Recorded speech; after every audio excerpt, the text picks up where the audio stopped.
नमस्कार साथियों।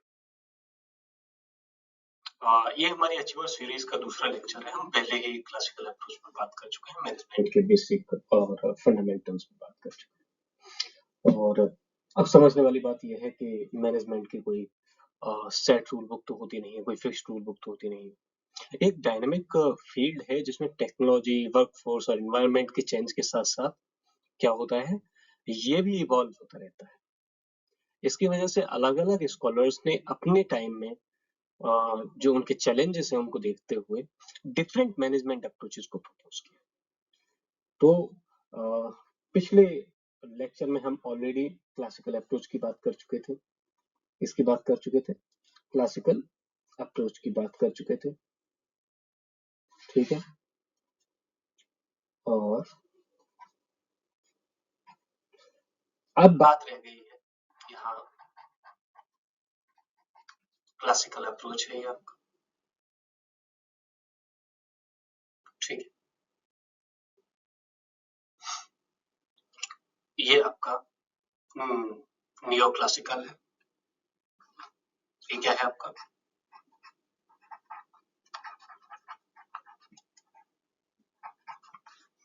ये आपका क्या है? ये आपका मॉडर्न अप्रोच है।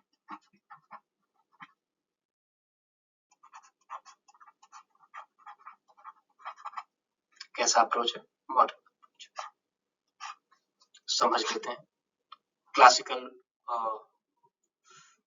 जो अप्रोच है उसने किस पे जोर दिया?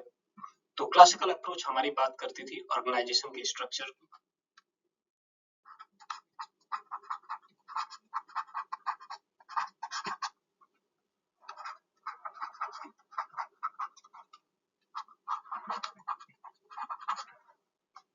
ठीक है। दूसरा क्या बात करती थी? डिसिप्लिन की बात करती थी।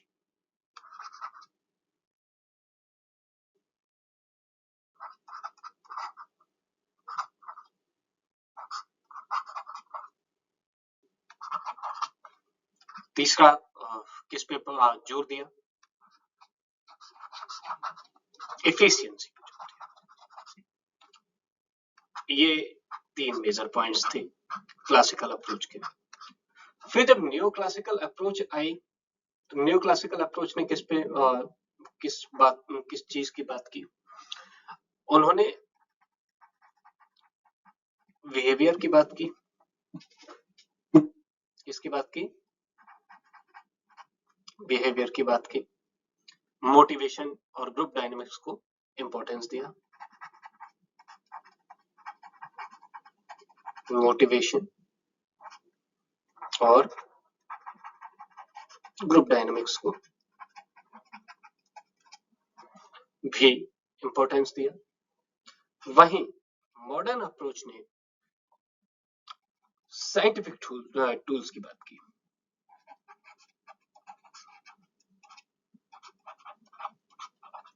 किसकी बात की? साइंटिफिक टूल्स की बात की, सिस्टम थिंकिंग की बात की।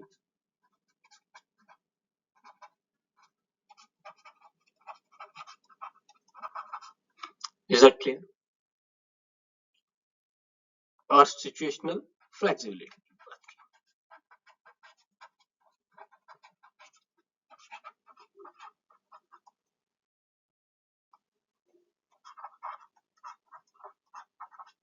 किस चीज की बात की? Situational flexibility.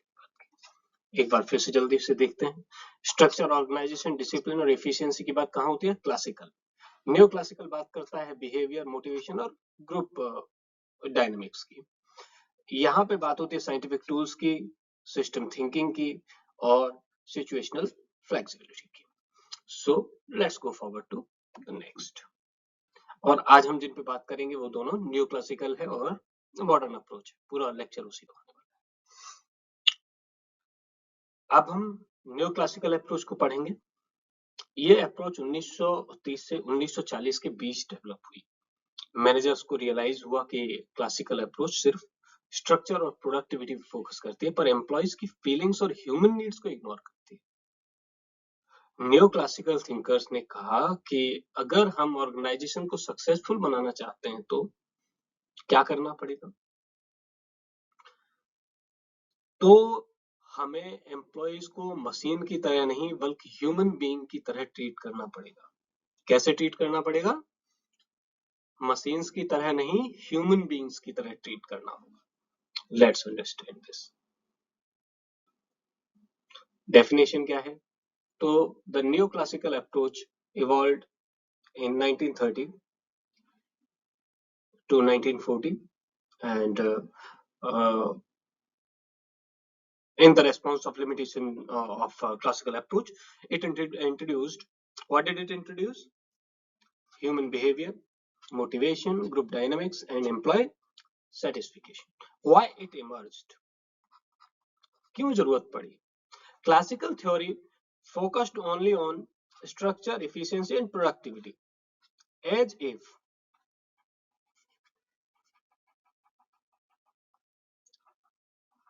humans were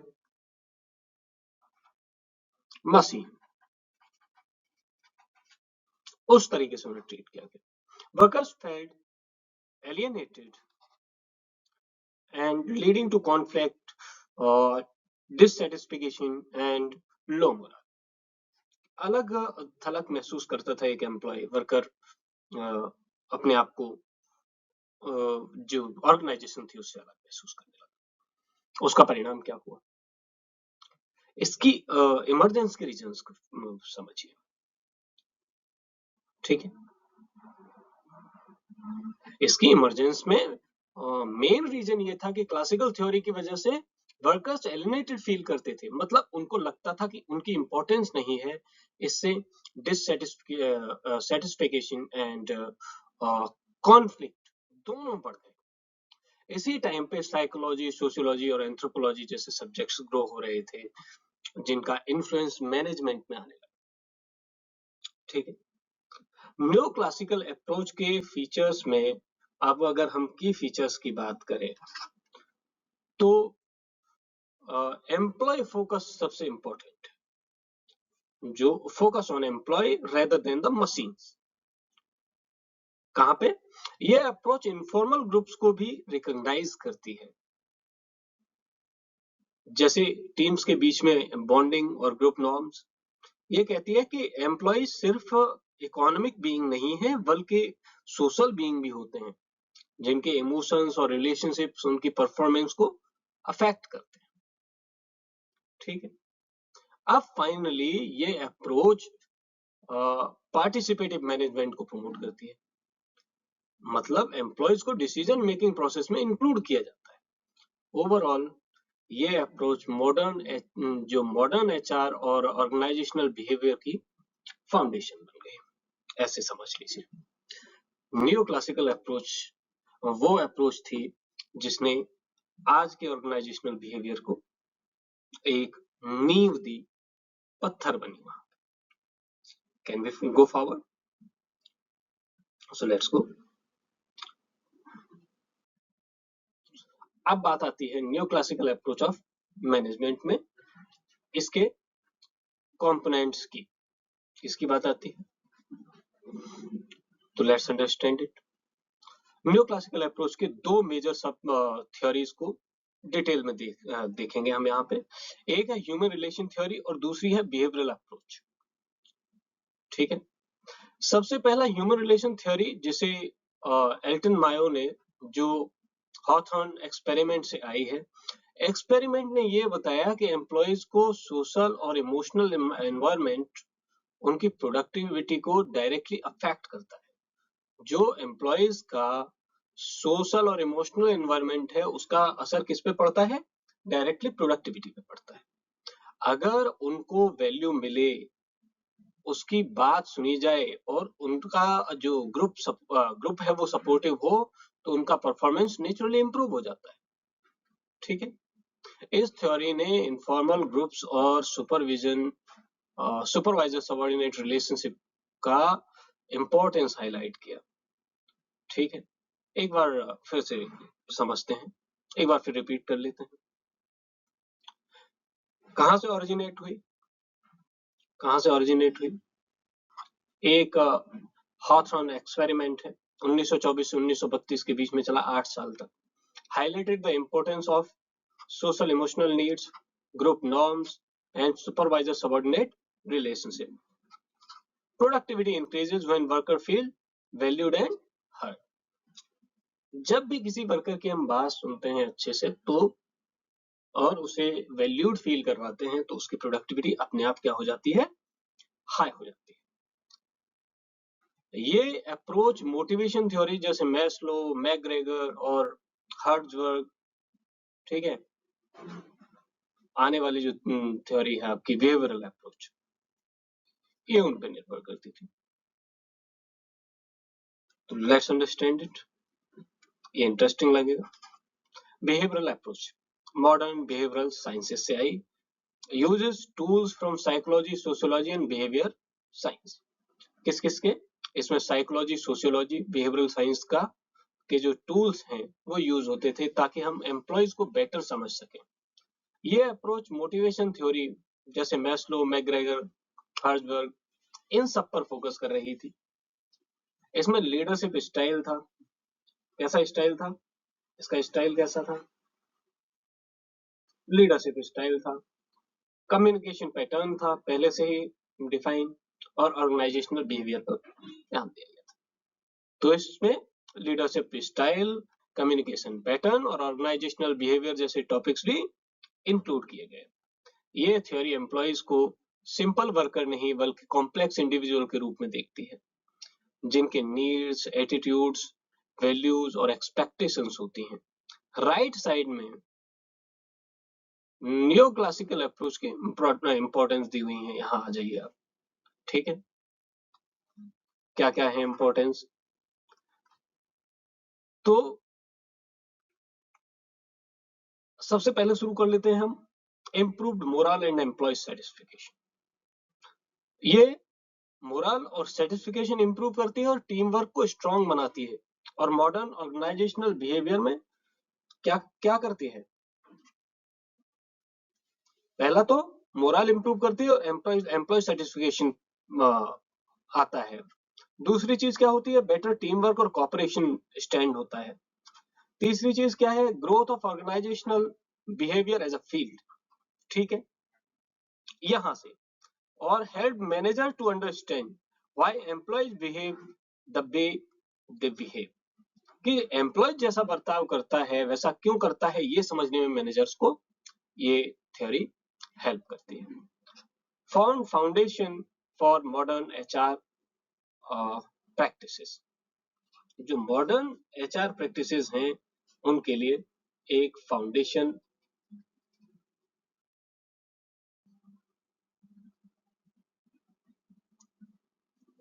stable करता है। बस फिलहाल इतना समझ लीजिए, उसके बाद हम आगे बढ़ेंगे, ठीक है। अब बात आती है कि ह्यूमन रिलेशन थ्योरी के जो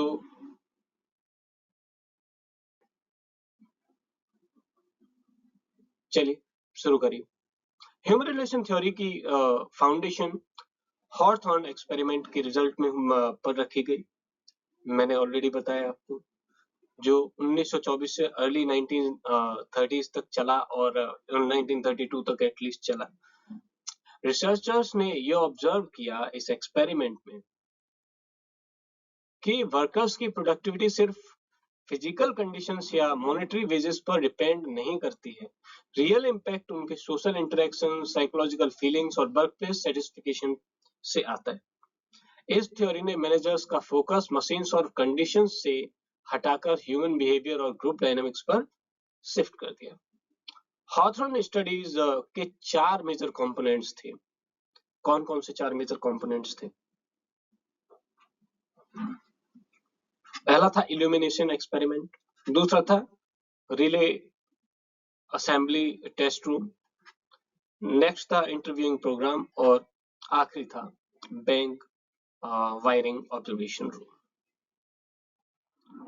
चलिए अब हम इल्यूमिनेशन एक्सपेरिमेंट को समझते हैं। इल्यूमिनेशन एक्सपेरिमेंट क्या था?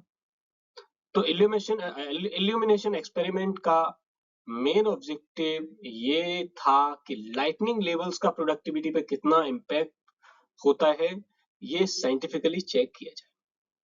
दो ग्रुप्स बनाए गए, एक एक्सपेरिमेंटल जगह लाइट होती थी और एक कंट्रोल जहां लाइटनिंग कांस्टेंट रहती थी। जो आउटकम सामने आया वो काफी सरप्राइजिंग था। दोनों ग्रुप्स की प्रोडक्टिविटी इंक्रीज होती रही, चाहे लाइट को बढ़ाया गया हो या कम किया गया हो।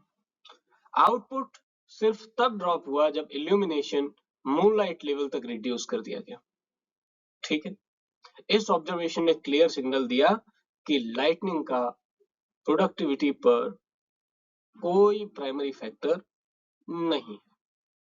Is that clear? Real impact कुछ और चीज का था, जैसे अटेंशन मिलना, रिसर्चर की प्रेजेंस या सोशल साइकोलॉजिकल फैक्टर्स थे उसमें। ये वो मोमेंट था जहां रिसर्चर को समझ आया कि ह्यूमन बिहेवियर का इन्फ्लुएंस फिजिकल कंडीशन से ज्यादा स्ट्रांग होता है। ठीक है, let's go forward. I hope you understood it. अब रिलाय असेंबली टेस्ट रूम आता है। तो relay assembly test room study का गोल ये समझना था कि वर्किंग कंडीशंस बदलने से वर्कर्स की प्रोडक्टिविटी कैसे रिएक्ट करती है। कि अगर to examine how different working conditions affect output. कि मान लीजिए अगर वर्किंग कंडीशन को चेंज कर दिया जाए,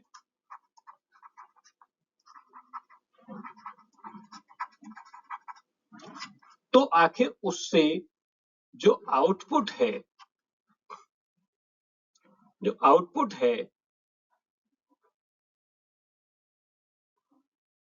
उस पे क्या फर्क पड़ता है। ठीक है, तो आउटपुट पे क्या फर्क पड़ता है, लेट्स से। तो जो वेरिएबल स्टडी किए गए वो क्या थे? Rest break, working hours, work condition, incentives, इन सब। रिसर्चर ने क्या क्या स्टडी किया? ब्रेक रेस्ट, जो रेस्ट ब्रेक थे वो, वर्किंग आवर्स, वर्क कंडीशंस और इंसेंटिव जैसे मल्टीपल वेरिएबल्स को सिस्टमेटिकली चेंज करके ऑब्जर्व किया। जो पैटर्न सामने आया वो काफी इंटरेस्टिंग था। प्रोडक्टिविटी हर सिचुएशन में इंक्रीज होती रही, चेंज चाहे पॉजिटिव हो या नेगेटिव हो। ये इम्प्रूवमेंट के पीछे एक साइकोलॉजिकल एक्सप्लेनेशन सामने आया कि वर्कर्स को फील हो रहा था कि उनकी इंपॉर्टेंस बदल गई है। सुपरविजन सपोर्टिव और फ्रेंडली थी। कैसी थी? फ्रेंडली और सपोर्टिव थी। इंप्रूवमेंट्स किस वजह से हुए? इंप्रूवमेंट्स का कारण क्या था? Friendly importance, friendly supervision, small group bonding, increase attention from researchers. और स्मॉल ग्रुप सेटिंग में बॉन्डिंग क्रिएट हो जाएगी। और सबसे इंपॉर्टेंट, रिसर्चर्स की कांस्टेंट अटेंशन से एम्प्लॉइज फील कर रहे थे कि दे आर वर्दी।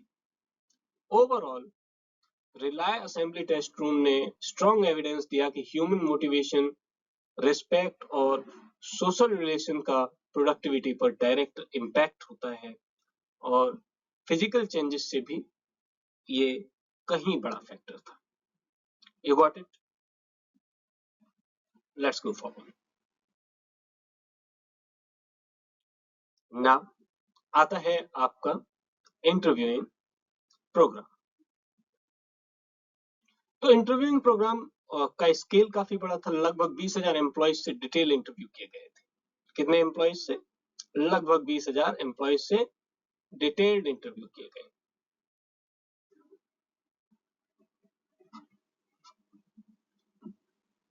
और ऑब्जेक्टिव ये था कि वर्कर्स अपने वर्क लाइफ के डिफरेंट एस्पेक्ट्स के बारे में क्या फील करते हैं, ये डीपली समझा जाए।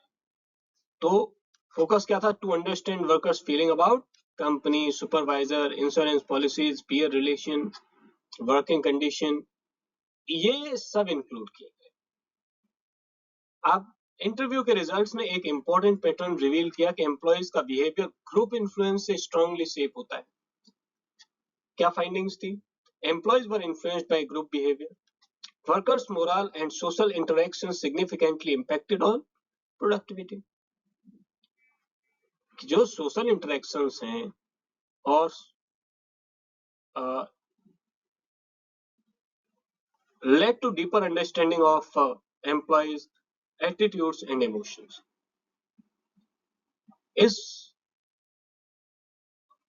इससे हम ये समझ पाए कि जो सोशल इंटरेक्शन है, इमोशनल सेटिस्फिकेशन है, वो प्रोडक्टिविटी पर डायरेक्ट इम्पैक्ट डालते हैं। रिसर्चर को एम्प्लॉय के रियल एटीट्यूड, इमोशनल और उनके वर्क प्लेस एक्सपीरियंसेस का डीपर साइकोलॉजिकल इंसाइट मिला। इस प्रोग्राम ने फ्यूचर ऑर्गेनाइजेशनल बिहेवियर रिसर्च का एक स्ट्रॉन्ग फाउंडेशन क्रिएट किया, क्योंकि पहली बार एम्प्लॉयज इमोशन को भी क्या किया जा रहा था, साइंटिफिकली कंसिडर किया गया। ये पहला टाइम था जब साइंटिफिक कंसिडरेशन की बात हो रही थी। Let's go forward. अब है बैंक राइटिंग ऑब्जर्वेशन रूम। ठीक है, तो बैंक राइटिंग ऑब्जर्वेशन रूम में ऑब्जेक्टिव ये था कि स्मॉल ग्रुप्स एम्प्लॉयज के बिहेवियर और प्रोडक्टिविटी को कैसे इन्फ्लुएंस करते हैं। क्या चीज? स्मॉल ग्रुप्स जो स्मॉल ग्रुप एम्प्लॉय बिहेवियर है वो प्रोडक्टिविटी को कैसे इन्फ्लुएंस करते हैं, ये जाना जाए। इस स्टडी में 14 मेल वर्कर्स को एक सेपरेट वर्क रूम में रखा गया और उनकी पे ग्रुप इंसेंटिव सिस्टम पर जो उनकी पे ग्रुप इंसेंटिव सिस्टम पर बेस्ड थी। मतलब जितना ग्रुप ओवरऑल अचीव करेगा उसके हिसाब से पेमेंट होगी। जब ऑब्जर्वेशन स्टार्ट हुआ और वर्कर्स ने एक ही इंटरेस्टिंग पैटर्न डेवलप किया, उन्होंने अपने इनफॉर्मल नॉर्म्स बना लिए, जैसे उनका इंटरनल ग्रुप म्यूचुअली डिसाइड करता था।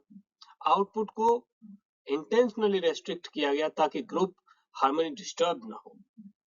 हाई परफॉर्मेंस ने अपनी स्पीड कम कर दी और लो परफॉर्मर्स ने ग्रुप को जो भी लो परफॉर्मर्स थे, ग्रुप ने उनको प्रोटेक्ट कर लिया।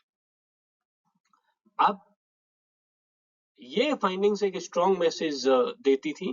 किस चीज का? कौन कौन सी फाइंडिंग्स थी, एक बार फिर से समझिए। Let's understand.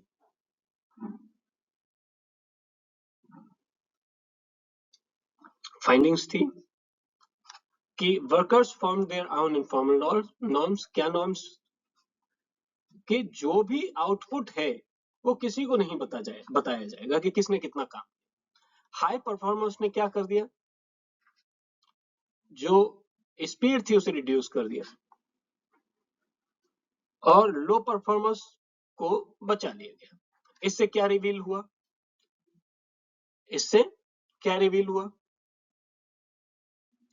कि informal group formal incentive system से ज्यादा पावरफुल होते हैं।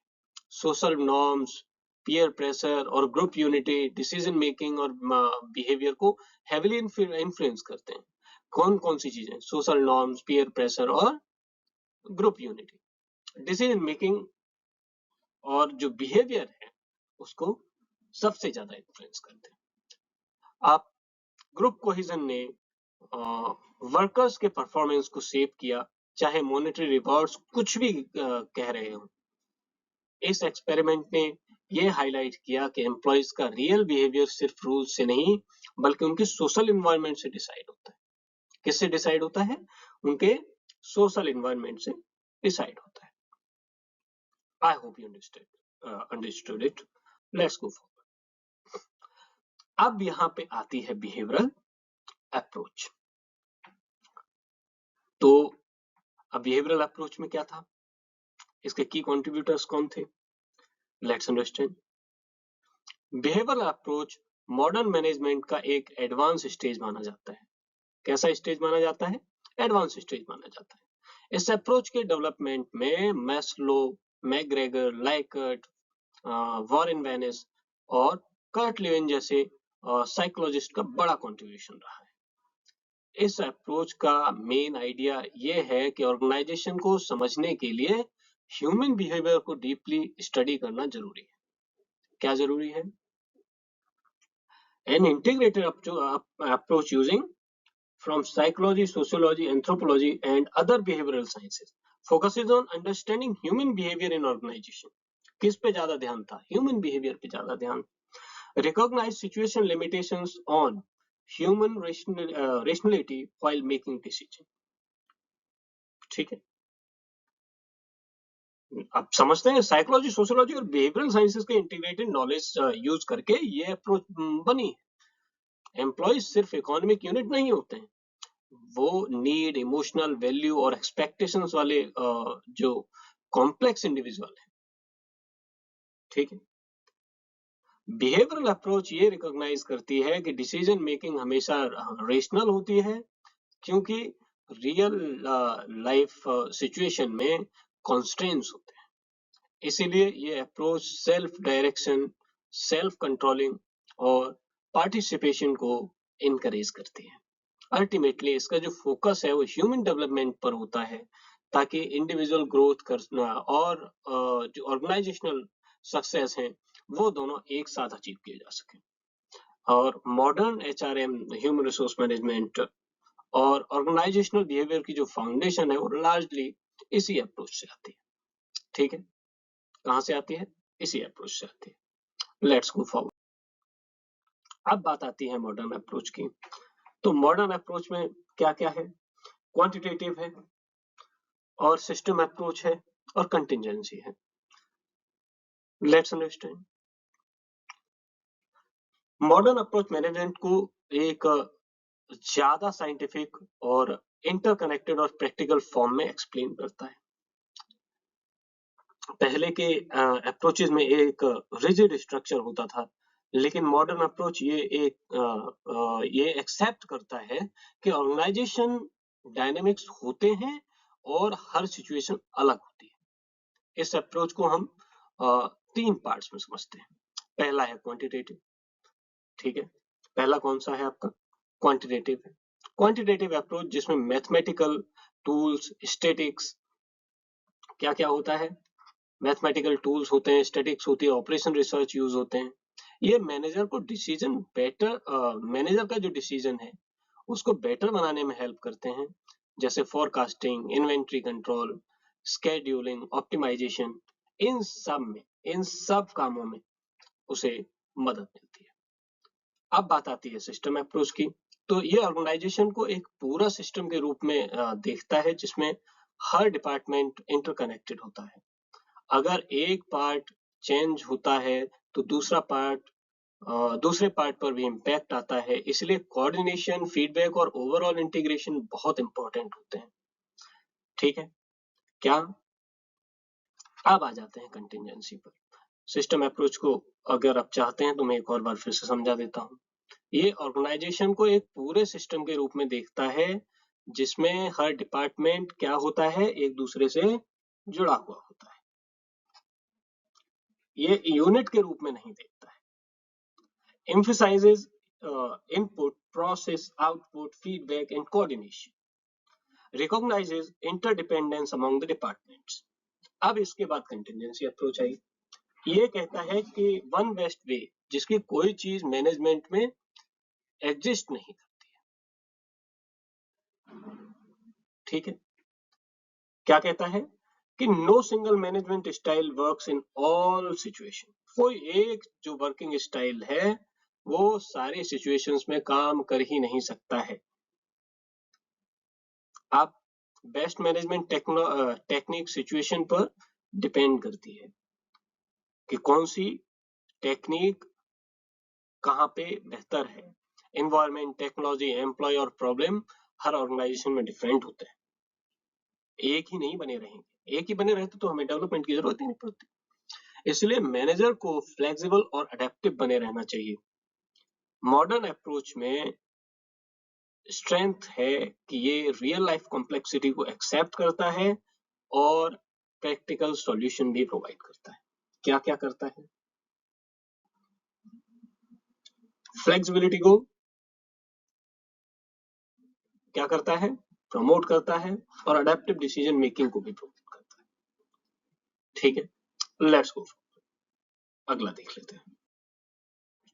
अब बात है क्वांटिटेटिव अप्रोच को हम समझे यहाँ पे। कैसे समझे? Let's continue. क्वांटिटेटिव अप्रोच को ऑपरेशंस रिसर्च अप्रोच भी कहा जाता है। क्या कहा जाता है? ऑपरेशंस रिसर्च अप्रोच भी कहा जाता है। इसका ओरिजिन वर्ल्ड वॉर सेकेंड से जुड़ा हुआ है, जब मिलिट्री ऑपरेशंस इतनी कॉम्प्लेक्स थी कि उनको सॉल्व करने के लिए साइंटिफिक रिसर्च की जरूरत पड़ गई। इस पर्पज के लिए इंटरडिसिप्लिनरी टीम बनाई गई, जिसमें मैथमेटिशियंस थे, स्टैटिशियंस थे, फिजिसिस्ट थे, इकोनॉमिस्ट थे, इंजीनियर्स थे, ये सब मिलकर काम कर रहे थे। ठीक है, इन्होंने OR टीम, इनको क्या कहा गया? OR टीम कहा गया, क्योंकि उनका जो काम था, वो ऑपरेशन को एनालाइज करना और मैथमेटिकल मॉडल को डेवलप करना था। इसे क्या कहा गया? ऑपरेशनल रिसर्च टीम कहा गया। काम क्या था?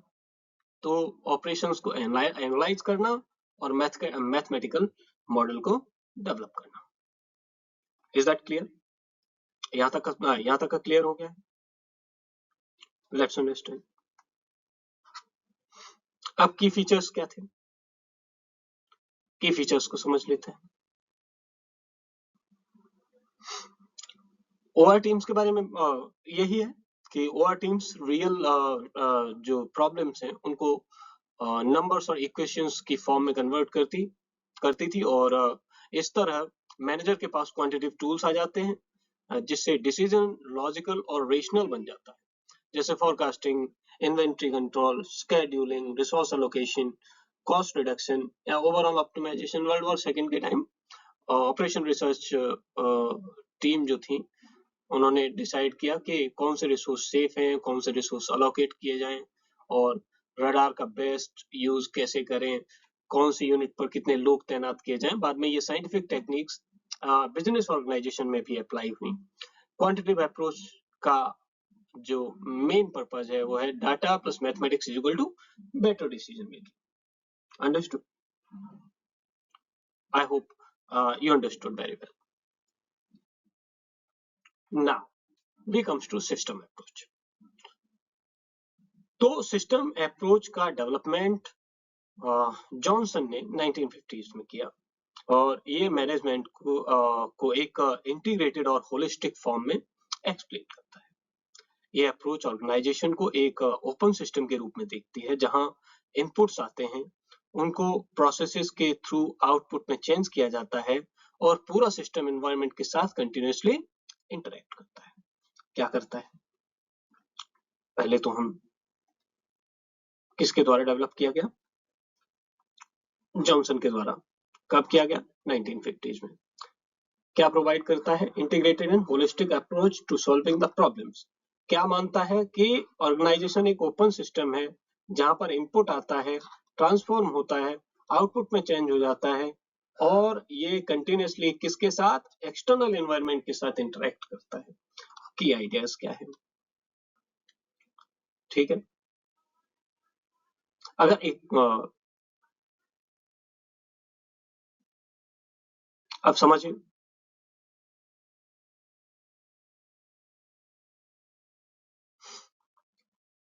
इस थ्योरी का जो कोर आइडिया है वो ये है कि ऑर्गेनाइजेशन अलग अलग पार्ट का कलेक्शन नहीं होती है, हर सब सिस्टम एक दूसरे से इंटर रिलेटेड होता है। क्या होता है? इंटर रिलेटेड होता है, और अगर एक पार्ट चेंज होता है तो बाकी पार्ट्स पर भी डायरेक्ट इम्पैक्ट पड़ता है। कार्जो और यामाज़ास ने एक सिस्टम अप्रोच को 3 सब सिस्टम्स में डिवाइड किया। एक टेक्निकल सब सिस्टम था, दूसरा सोशल सब सिस्टम था, तीसरा पावर सब सिस्टम था। कौन कौन से थे? टेक्निकल, सोशल और पावर सब सिस्टम। अब टेक्निकल सब सिस्टम क्या था? जिसमें टूल्स, टेक्निक्स, वर्कफ्लो और टेक्नोलॉजी इंक्लूडेड होते हैं। सोशल कौन सा है? जहां पे लोग, उनके रोल्स, ग्रुप बिहेवियर, कल्चर और इंटरपर्सनल रिलेशंस होते हैं। पावर सब सिस्टम क्या था? जहां पे अथॉरिटी है, इन्फ्लुएंस है, लीडरशिप है और डिसीजन मेकिंग पैटर्न्स है। ट्रेडिशनल मैनेजमेंट में वर्टिकल कंट्रोल पर जो ट्रेडिशनल मैनेजमेंट है वो वर्टिकल कंट्रोल पर डिपेंड करता है, लेकिन ये सिस्टम का जो अप्रोच है वो लेटरल रिलेशनशिप और कोऑर्डिनेशन पर फोकस करता है।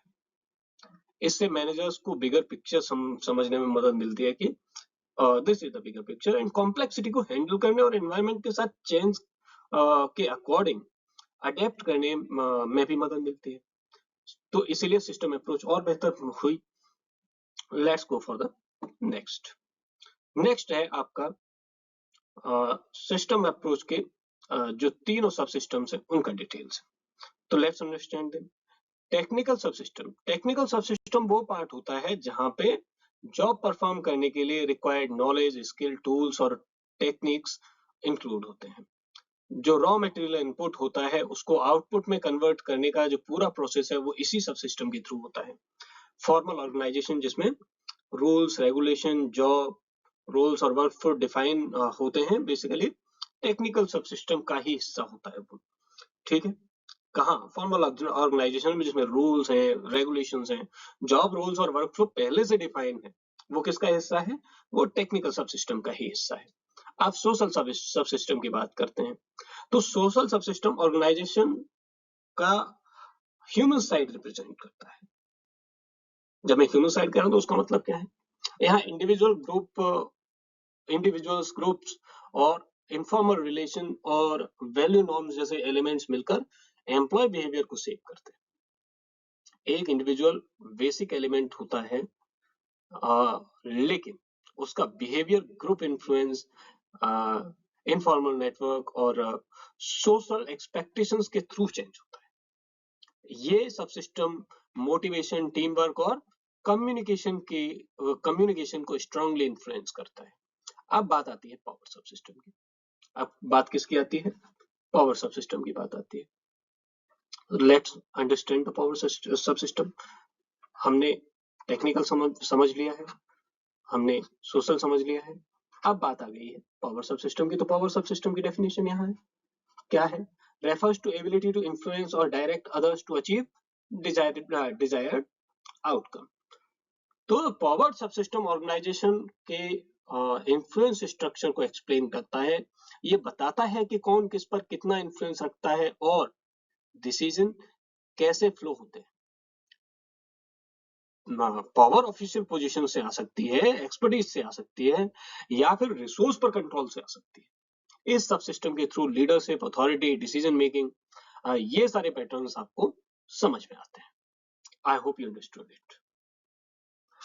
ठीक है, determines how decisions are made and how influence flow across the organization. ये समझ में आ जाता है। आपको तीनों चीजें समझ में आ गई होंगी, I hope. Let's go forward to the last one. अब बात आती है कंटिंजेंसी अप्रोच की। तो कंटिंजेंसी अप्रोच को कौन लेके आया? कंटिंजेंसी अप्रोच को लेकर के आए आपके लॉरेंस एंड लॉर्श। लॉरेंस और लॉर्श लेके आए 1970s में। क्या कहता है? No single management principle works in every situation. यही बात की थी ना अभी हमने जब इनका ओवरव्यू देख रहे थे। कंटिंजेंसी अप्रोच किसने प्रपोज किया? लॉरेंस और लॉर्स ने कब किया? 1970 में किया। इस अप्रोच में क्या स्पेशल है? तो इस अप्रोच का मेन आइडिया है कि मैनेजमेंट के प्रिंसिपल सब सिचुएशन में इक्वली इफेक्टिव नहीं हो सकते। हर प्रॉब्लम और हर ऑर्गेनाइजेशन की कंडीशन अलग होती है, इसीलिए a single best way management में एग्जिस्ट नहीं करता है। ठीक है, मैनेजर का रियल रोल ये होता है कि वो सिचुएशन को केयरफुली स्टडी करे और फिर डिसाइड करे कि कौन सी टेक्निक या अप्रोच उस कंडीशन में सबसे इफेक्टिव होगी। ठीक है, समझ में आया? क्या करे? कोई भी रूल यूनिवर्सली एप्लीकेबल नहीं होगा। नेचर ऑफ प्रॉब्लम पे डिपेंड करता है कि कौन सा रूल, कौन सी कंडीशन, कौन किस तरीके से डिसीजन लेंगे, क्या टेक्नोलॉजिकल कंडीशंस हैं, क्या ऑर्गेनाइजेशनल कंडीशंस हैं, कैसी सोशल कंडीशंस हैं उस ऑर्गेनाइजेशन की। इस सब पे वो बहुत हद तक डिपेंड करता है। रोल ऑफ मैनेजर तो identifies which technique fits in the condition. उसका काम ही है ये पता करना कि कौन सी जो कंडीशन है वो काम कर जाएगी। मैनेजर का जो रियल रोल है वो ये होता है कि वो सिचुएशन को केयरफुली स्टडी करे और फिर डिसाइड करे कि कौन सा टेक्निक या अप्रोच उस कंडीशन में सबसे इफेक्टिव होगा। एनवायरमेंट, टेक्नोलॉजी, वर्कफ्लो और प्रॉब्लम की नेचर, ये सब फैक्टर्स क्या करते हैं, डिसीजन को इन्फ्लुएंस करते हैं।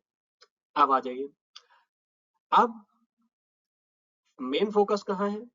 तो ये अप्रोच फ्लेक्सिबिलिटी, अडेप्टेबिलिटी और सिचुएशनल डिसीजन मेकिंग पर फोकस करती है। सिंपल वर्ड्स में कंटिंजेंसी अप्रोच कहती है what works best depends on the situation. Clear? और हम यहाँ पर ये सेकंड पार्ट फिनिश कर रहे हैं। And here I will request you to like, share and subscribe because it is going to give us more strength to create this type of content regularly, and that's how I want to exit. Thank you very much.